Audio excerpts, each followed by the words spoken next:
ये हमारे लिए बहुत गौरव की घटना है।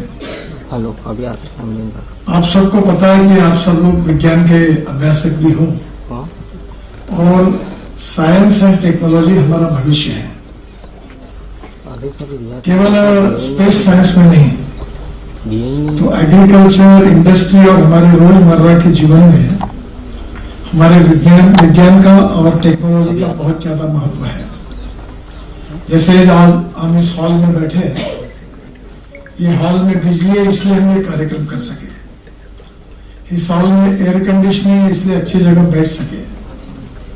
तो हर चीज में कहीं ना कहीं विज्ञान का प्रयोग है और इसलिए हमारे देश का भविष्य, जो भविष्य के हमारे देश के नागरिक है, वो हमारे आज के विद्यार्थी है और भविष्य जो है वो विज्ञान और टेक्नोलॉजी से रिलेटेड है। मैं अक्सर एक बात याद रखता हूं कि innovation, entrepreneurship, science, technology, research, skill and successful practices, we name it as knowledge and conversion of knowledge into wealth is the future. और ये जो नॉलेज है ये शिक्षा से प्राप्त होता है, पर शिक्षा में जब हम लोग शिक्षा का अभ्यास करते हैं तो उसके साथ नॉलेज के दरवाजे हमारे लिए ओपन होते हैं। पर जब एक बार हम बेसिक बातें समझ जाते हैं तो उसके आधार पर हम अनेक प्रयोग करते हैं। मैं 2004 से एक प्रयोग पर काम कर रहा हूं कि इस देश में फॉसिल फ्यूल का रिप्लेसमेंट हो। हम 16 लाख करोड़ का फॉसिल फ्यूल इंपोर्ट करते हैं, पेट्रोल, डीजल और गैस, और जिसके कारण प्रदूषण भी होता है।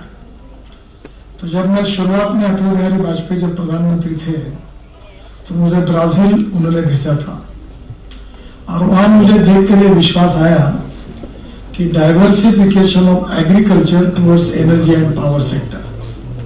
तो जब मैं ये बात कहता था तो लोग विश्वास नहीं रखते थे, और आज इतना बदल हो गया है कि हमारे देश का जो बायोमास है उससे भी हम इथेनॉल बना रहे, sugar cane juice, molasses, broken rice, corn, और अभी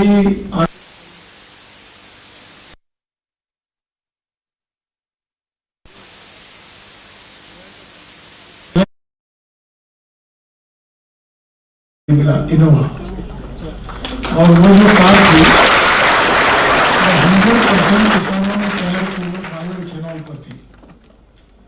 बायो इथेनॉल का रेट है 60 रुपए और पेट्रोल का 120 रुपए लीटर। इथेनॉल ग्रीन फ्यूल है और पेट्रोल ये प्रदूषण करने वाला फ्यूल है, फॉसिल फ्यूल है। और ये जो 60 रुपए लीटर इथेनॉल का भाव है, 120 रुपए पेट्रोल का है, तो 1 लीटर इथेनॉल डालने के बाद वो 60% फ्री ऑफ चार्ज इलेक्ट्रिसिटी तैयार करती है गाड़ी, इंजन। तो 60% तो बिजली पे चलती है और 40% इथेनॉल पे चलती है। तो ऑन एन एवरेज पेट्रोल का भाव 25 रुपए होगा लीटर, इस भाव से एवरेज मिलता है। अब हम 120 रुपए दे रहे हैं, तो कंज्यूमर का भी फायदा है, प्रदूषण की भी कमी है, इंपोर्ट भी कम होगा और किसानों को भी उनको अच्छे दाम मिलेंगे। मेरे पास हाइड्रोजन की भी गाड़ी है, जो हिंदुस्तान में एक ही गाड़ी है, मैं उसमें घूमता हूँ, मर्सिडीज जैसी अच्छी है। और उस गाड़ी में हाइड्रोजन 3 प्रकार के हैं, 4 प्रकार का है। एक जो कोयले से तैयार होता है वो ब्लैक हाइड्रोजन, जो वेस्ट वाटर और ऑर्गेनिक वेस्ट से तैयार होता है वो ग्रीन हाइड्रोजन बायोमास से, और जो पेट्रोलियम से निकलता है वो ब्राउन हाइड्रोजन। तो मेरी कल्पना भी है कि महानगर पालिका में जो सीवेज वाटर है, जैसे आप टॉयलेट में जो पानी आता है, आपको पता होगा कि हमारी म्यूनिसिपल कॉर्पोरेशन देश की पहली है कि नागपुर शहर में जितना पानी आप टॉयलेट में डालते हैं उसको हम शुद्ध करके महाराष्ट्र सरकार के MSEB को, कोराड़ी और खापरखेड़ा को देते हैं, जिससे हमारे म्यूनिसिपल कॉर्पोरेशन को 300 करोड़ रुपए साल के मिलते हैं।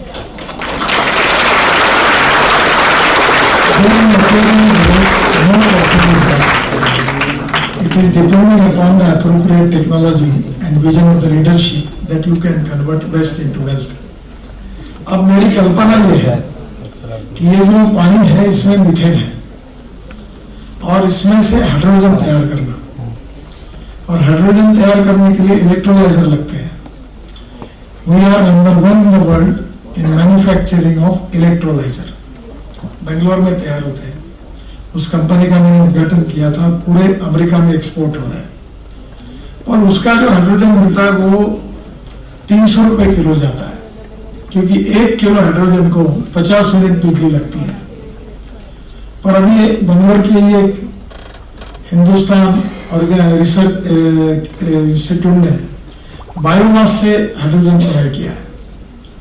और अभी मुंबई में हमारा जो केमिकल इंस्टीट्यूट टेक्नोलॉजी की इंस्टीट्यूट है, वहाँ डॉक्टर यादव करके बहुत अच्छे वैज्ञानिक हैं, उन्होंने भी मुझे फोन करके बताया कि $1 से कम हमने हाइड्रोजन तैयार किया है। और वो हाइड्रोजन से गाड़ियाँ चल सकती है, steel industry, chemical industry, pharmaceutical industry चलेगी। और आज हम ऊर्जा को आयात करने वाले देश हैं। हमको आने वाले 5-7 साल में ऊर्जा को निर्यात करने वाला देश बनना है।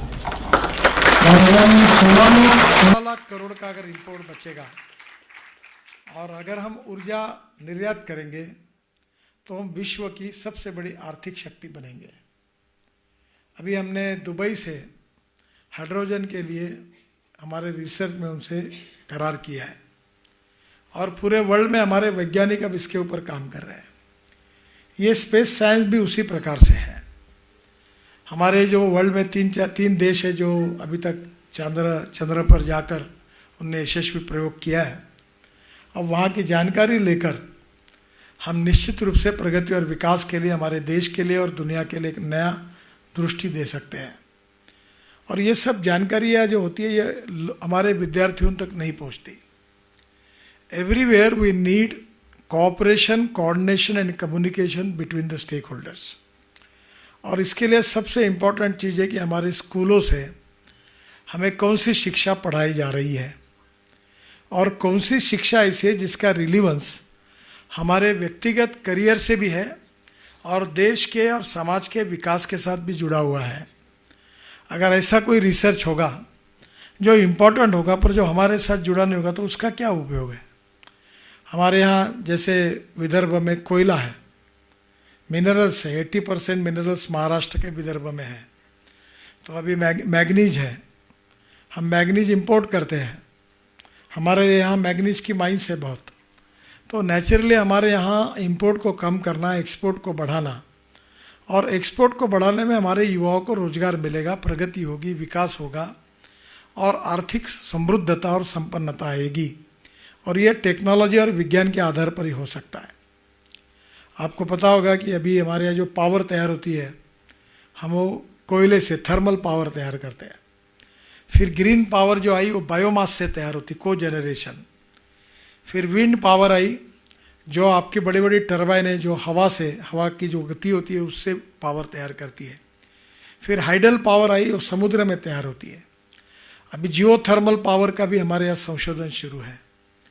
और आने वाले समय में हमारे यूरेनियम, थेरियम, ये हमारे देश में इसके रिएक्टर है और थेरियम हमारे पास बड़े प्रमाण पर अवेलेबल है। यूरेनियम की कमी है। तो ऊर्जा के बिना ना इंडस्ट्री चल सकती, ना समाज का जीवन सुसह्य हो सकता है। तो कम कैपिटल कॉस्ट में हम ऊर्जा को कैसे तैयार करें और ऊर्जा से प्रदूषण ना हो, ये भी उतना ही महत्वपूर्ण है। और इसलिए आपके पढ़ाई में जो 3 पहलू महत्वपूर्ण है, ecology and environment, ethics and economy. तो एजुकेशन में जो इथिक्स होते हैं वो तो आपको पढ़ाए जाते हैं, वैल्यूज, अच्छा बोलना चाहिए, गुरुजनों का आदर करना चाहिए, छोटी छोटी बातें जो संस्कार होते हैं उसका संबंध मूल्यों के साथ होता है। और संस्कार निष्ठित मूल्य से व्यक्ति का व्यक्तित्व निर्माण होता है, अच्छा व्यक्ति होता है और अच्छे व्यक्ति से समाज में मान्यता मिलती है। और अच्छा व्यक्ति जब ज्ञान से परिपूर्ण होगा, नॉलेज एज पावर से परिपूर्ण होगा, तो समाज और देश की प्रगति और विकास होगा। तो मुझे बहुत खुशी है कि आपको वो स्पेस साइंस के बारे में, चंद्रयान के बारे में हम सब लोगों को बहुत कम जानकारियाँ है, क्योंकि हम लोग उसके एक्सपर्ट भी नहीं हैं और स्कूलों में हमको अखबार से, मीडिया से जितनी जानकारी मिलती है उतनी मिलती है। पर मैं बहुत धन्यवाद दूंगा कि हमारी जो इसरो की वॉल म्यूज़ियम स्कूल के बच्चों के लिए आज इसका इनॉग्रेशन हुआ है। इसको देखने के बाद आपको ये पूरा विज्ञान जो है, ये पूरा जो प्रयोग है, इसकी जानकारी मिलेगी। और इस जानकारी से आपके जो विद्यार्थी है, जो कल के वैज्ञानिक है, डॉक्टर है, इंजीनियर है, जो जीनियस है, उनको इस नॉलेज को देखते हुए और अच्छी कल्पनाएं आएगी और अच्छी विजन प्राप्त होगी और आप फिर देश के लिए अच्छे वैज्ञानिक के रूप में काम करेंगे। एक अक्सर बात मैं कहता हूँ, you can donate eye but you can not donate vision. Lack of appropriate vision, ये हमारी बहुत बड़ी समस्या है। तो हमारा भी जीवन जो होता है वो एक टाइम बिंग है। हर आदमी को जिसका जन्म है उसका मृत्यु निश्चित है, पर उस कम समय में what we are going to contribute for the society and for the nation is very important। और वो उसके लिए ज्ञान की साधना से ही आपको दृष्टि मिलेगी और ये ज्ञान का दरवाज़ा आपके लिए ओपन हो। अभी तो सूर्य पर जाने की बात हो रही, चंद्र पर जाने की बात हो रही, शायद इसके बाद व्यक्ति जाएगा। एक समय अमेरिका में नील आर्मस्ट्रॉन्ग चंद्र पर उतरे थे, अब उनके भी प्रयोग, दुनिया के प्रयोग शुरू है, हमारे भी वैज्ञानिक काम कर रहे हैं।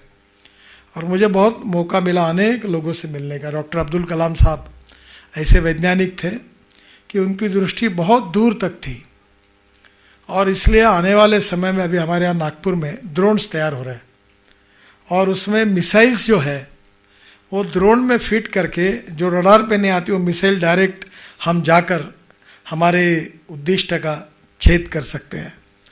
तो हमारे यहाँ हर जगह पर कुछ ना कुछ प्रयोग हो रहे हैं।